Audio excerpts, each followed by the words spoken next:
आप भी UGC net जून 2026 target कर रहे हैं एंड समझ में नहीं आ रहा है क्या स्ट्रेटेजी आप यूज़ करें कि आपका UGC NET examination June cycle का क्लियर हो जाए। Hello everyone, this is Vaishnav in front of you. तो आज मैं कंप्लीट स्ट्रेटेजी वीडियो लेके आई हूँ आपके लिए। पेपर 1 प्लस पेपर 2, आपका पेपर 2 कोई भी सब्जेक्ट का हो एंड आप ये स्ट्रेटेजी अपने एग्जामिनेशन को क्लियर करने के लिए फॉलो कर सकते हैं। तो वीडियो पसंद आए तो चैनल को सब्सक्राइब ज़रूर कर लीजिएगा एंड स्टार्ट करते हैं आज की वीडियो। तो देखो, सबसे पहले हम बात करेंगे हमारे 3 टाइप्स ऑफ स्टूडेंट्स है। एक बिगिनर है, एक इंटरमीडिएट है और एक है एडवांस लेवल।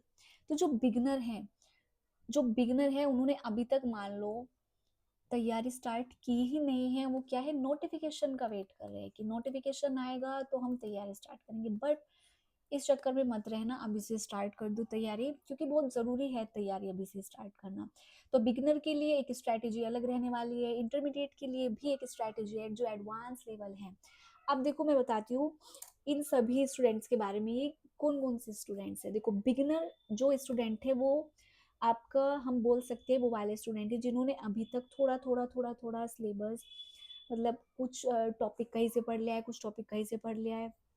एक प्रॉपर स्ट्रक्चर वे में अभी तक उन्होंने तैयारी स्टार्ट नहीं की है एंड मोस्ट प्रोबेबली वो नोटिफिकेशन का वेट कर रहे हैं कि नोटिफिकेशन आएगा देन हम अपनी तैयारी स्टार्ट करेंगे। नहीं, आपको ऐसा नहीं करना है, अभी से अपनी तैयारी में लग जाना है। तो अभी आपको प्रॉपर सिलेबस जो है, अभी आपको बिगनर जो है अभी प्रॉपर नहीं पता है क्या करना है, कैसे करना है। एंड इंटरमीडिएट लेवल पे हम मान के चल रहे हैं एंड बिगनर वो है जो मान लो कोई फर्स्ट अटेम्प्ट है, ठीक है, या फिर कोई मास्टर्स में है, तो वो बिगनर है, पहली बार अपना जो एग्जामिनेशन है वो टारगेट करें। इंटरमीडिएट में हम उन स्टूडेंट्स को लेके चलेंगे जो बच्चे ऑलरेडी 1 या 2 बार अटेम्प्ट दे चुके हैं, लेकिन कहाँ पे अटक गए हैं, अभी तक सिर्फ उनका ओनली पीएचडी ही क्वालिफाई हुआ है। ठीक है, वो कहाँ अटक गए हैं, ओनली पीएचडी क्वालिफाई हो रहा है, 2-3 साइकिल से ओनली पीएचडी ही क्वालिफाई हो रहा है। एडवांस लेवल स्टूडेंट जो नेट वाले स्टूडेंट्स हैं, जिनका नेट ऑलरेडी जो है क्वालिफाई हो गया है, अब वो जीआरएफ को टारगेट कर रहे हैं। तो हमने स्टूडेंट्स को 3 कैटेगरी में डिवाइड कर लिया है, हमारे बिगनर्स, हमारे इंटरमीडिएट एंड हमारे एडवांस लेवल स्टूडेंट। तो अब हम बात करेंगे सबसे पहले बिगनर्स के लिए क्या स्ट्रेटेजी रहने वाली है। तो बिगनर्स को अभी सबसे पहले क्या करना है, सिलेबस डाउनलोड करना है। अगर अभी तक आपने सिलेबस देखा ही नहीं है तो पेपर 1 एंड पेपर 2 को, जो भी सिलेबस है एक बार उसको एनालिसिस करो एंड पेपर 1 एंड पेपर 2 में आप देख लेना। अगर आप कॉमर्स के स्टूडेंट हो तो आपको जो यूनिट्स हैं वो थोड़ा सा रिलेट मिलेंगी पेपर 2 से, 1-2 यूनिट्स जो है। एंड अगर बीएड वाले स्टूडेंट हैं तो पेपर 1 में तो उनका मजा ही आने वाला है, क्योंकि टीचिंग एप्टीट्यूड हायर एजुकेशन से वो ऑलरेडी फ्रेंडली हो चुके हैं। तो सबसे पहले बिगनर्स को क्या करना है, अपने सिलेबस के साथ ही फ्रेंडली होना है। सबसे पहले उसको ही एनालिसिस आपको बहुत अच्छे से करना है, सारे टॉपिक आपको देखने हैं, ठीक है। एंड उसके बाद क्या करोगे आप, देन जाओगे आप प्रीवियस ईयर क्वेश्चंस पे। अब ये मत सोचना कि मैम सिलेबस तो नहीं पढ़ा है, तो डायरेक्ट प्रीवियस ईयर क्वेश्चंस पे। अब देखो, प्रीवियस ईयर क्वेश्चंस पे क्यों जाना है, आपने सिलेबस को देख लिया है, first paper and second paper. अब प्रीवियस ईयर क्वेश्चन मैंने क्यों बोला आपको, अब क्या करना है, प्रीवियस ईयर क्वेश्चन सिर्फ 2 ही साइकिल के लेना। वहां से आपको क्वेश्चन नहीं सोल्व करने हैं, सिर्फ क्वेश्चंस देखने हैं, वहां से टॉपिक जो है वो नोट डाउन करने हैं यूनिट वाइज, कि यूनिट फर्स्ट से आपको कौन सा टॉपिक देखने को मिला है, क्योंकि ऑलरेडी आप सिलेबस जो है वो देख चुके हो। यूनिट फर्स्ट से कौन सा टॉपिक मिला है, यूनिट सेकंड से कौन सा टॉपिक मिला है, तो वो सबको रिटर्न डाउन कर लो। अब अपना स्ट्रेटेजी अब बनाओ, पहले 7 डेज से स्टार्ट करो। सबसे पहले स्ट्रेटेजी बनाओ कि आपको कौन सी यूनिट पढ़नी है। मेरी मानो तो हमेशा यूनिट फर्स्ट से ही स्टार्ट करना, क्योंकि आगे की जो यूनिट्स होती है वो कहीं ना कहीं आपके फर्स्ट यूनिट से रिलेट करती हैं। तो आपको मेन तो यही रखना है कि आप कैसे उसको एनालिसिस कर रहे हो। तो सबसे पहले मेन स्ट्रेटेजी बिगिनर्स के लिए यही रहेगी, आप सबसे पहले अपना सिलेबस को एनालिसिस करो, देन 2 ही साइकिल के प्रीवियस ईयर क्वेश्चंस को देखो, वहां से टॉपिक नोट डाउन करो, कौन से टॉपिक रिपीट हो रहे हैं। 2 साइकिल से आपको पता चल जाएगा, तो वो थोड़ा जो 60-70% पार्ट है वो आपके सामने आ जाएगा। अब आपको अब क्या करना है, सिलेबस को अब पढ़ना है यूनिट वाइज। पेपर 1 पे भी उतना ही ध्यान देना है, पेपर 2 पे भी उतना ही ध्यान देना है। एंड पेपर 1 को भी कैसे कर सकते हो, मैथ्स एंड डीआई आपको डेली प्रैक्टिस करना है, एंड रीडिंग कॉम्प्रिहेंशन, ये 3 यूनिट ऐसी हैं आपके जो सबसे ज़्यादा मार्क्स स्कोरिंग होती है। एंड पेपर 2 में आपको सभी यूनिट्स को टारगेट करना है। अगर बाय चांस एक आधी यूनिट छूट जाती है तो उसके प्रीवियस ईयर क्वेश्चंस बिल्कुल भी छोड़ के नहीं जाने हैं। पिछले 5 साल के प्रीवियस ईयर क्वेश्चंस जो है आप करोगे। अब बात करते हैं इंटरमीडिएट स्टूडेंट्स की। आप ऑलरेडी थोड़ा फैमिलियर हो चुके हो सिलेबस से, एंड अभी दोबारा तैयारी स्टार्ट कर दी है। आपने 1-2 यूनिट्स पढ़ भी ली होंगी, अभी बाकी यूनिट्स पे आप काम कर रहे हो। तो आपको क्या करना है, आपको अब सीखना है कि कैसे जो पिछली गलतियां आपकी हुई हैं और ओनली पीएचडी उससे क्वालिफाई हो पाया है, तो वो क्या है। तो आपको अपनी स्ट्रेटेजी में अब चेंज लाना होगा। अब आपको previous year questions plus revision plus mock test, इनके ऊपर ज्यादा फोकस करना है। मेन क्या फोकस करना है, रिवीजन। आपने अभी तक जितना पढ़ लिया है, इंटरमीडिएट स्टूडेंट थोड़ा मतलब हम उनको मान के चल रहे हैं वो थोड़ा सिलेबस से फैमिलियर है, तैयारी ऑलरेडी स्टार्ट कर चुके हैं। तो अब उनके लिए जो मार्च है, अप्रैल है, मई में जो स्ट्रेटेजी रहने वाली है, अब उनको जितना आपका यूनिट कंप्लीट हो गया है अब उसको रिवाइज करो, एंड हाथ के हाथ उसके प्रीवियस ईयर क्वेश्चंस जो हैं वो सोल्व करके देखो। एंड मई में जाके क्या करना है, आपको मॉक्स स्टार्ट करने हैं। और मोक्स से घबरा मत जाना, मोक्स में मार्क्स कम ही आते हैं। मोक्स होते ही इसलिए कि आपके मार्क्स कम आए एंड आप और ज्यादा मेहनत करें।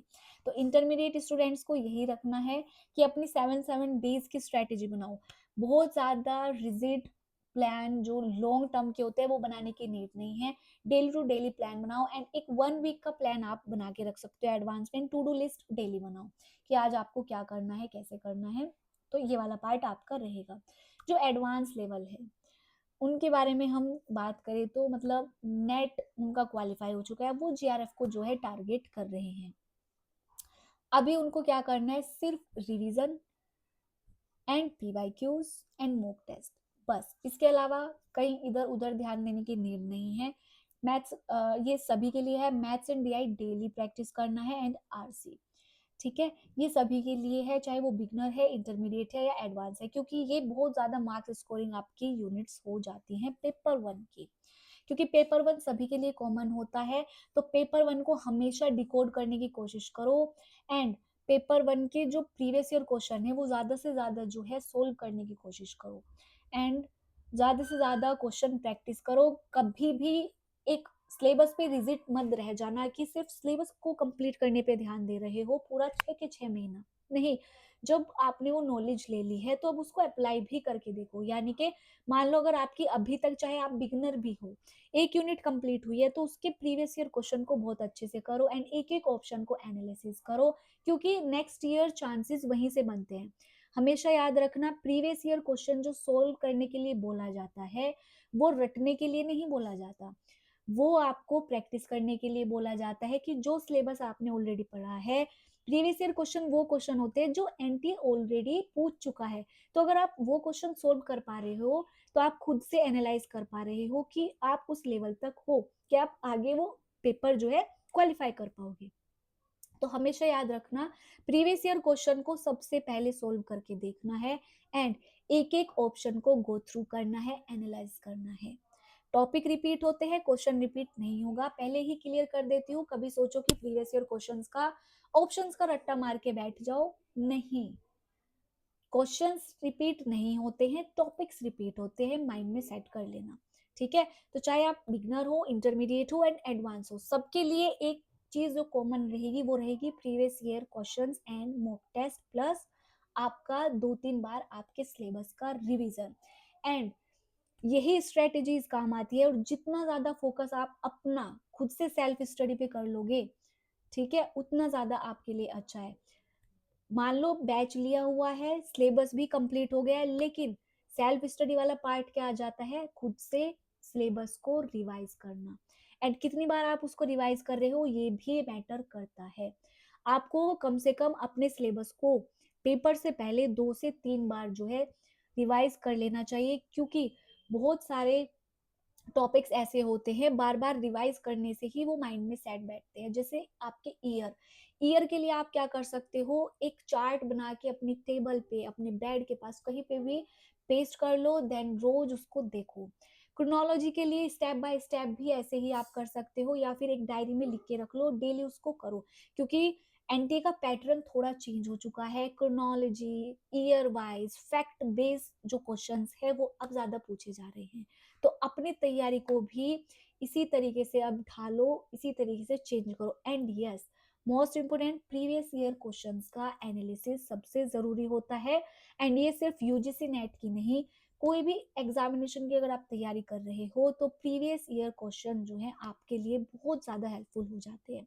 तो अगर वीडियो पसंद आया है तो बच्चों को ज़रूर शेयर कीजिएगा, ताकि वो अपनी स्ट्रैटेजी चेंज कर सके एंड क्वालिफाई कर सके। क्योंकि बहुत से बच्चे ऐसे हैं जो बार बार अटेम्प्ट दे रहे हैं, लेकिन कमी कहाँ रह जाती है, लास्ट स्टेटमेंट में बता रही हूँ, वो सिर्फ सिलेबस को कवर करने पे ध्यान देते हैं, क्वेश्चंस को प्रैक्टिस नहीं कर रहे हैं, जो नॉलेज उन्होंने गेन की है उसको अप्लाई करके नहीं देख रहे हैं।